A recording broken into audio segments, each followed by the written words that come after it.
Hoy! Ano ka ba? Halika na, umuwi na tayo. Gagabihin tayo niyan eh.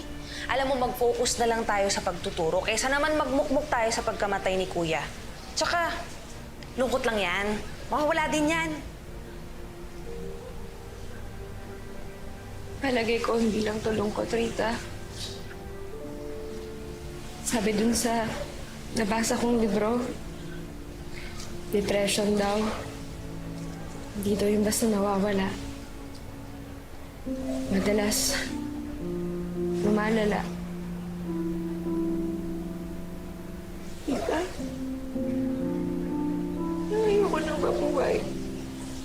Sus Mariosep, grabe ka naman, Luz. Eh kung lahat ng taong namamatayan, ganyan, depres-depresan, eh di sana lahat tayo, baliw na. Eh lahat naman ng tao dumadaan sa ganyang pagsubok. Ano, mauna na ako. Ikaw umuwi ka na rin dahil may 4 na batang hindi lang naghihintay. Umaasa din sila sa'yo. Huwag ka naman panghinaan ng loob. Pabihira ka naman eh. Tandaan mo, hindi ka lang basta guro. Nanay ka din. Naintindihan mo? Mauna na ako, ha? Umuwi ka na rin.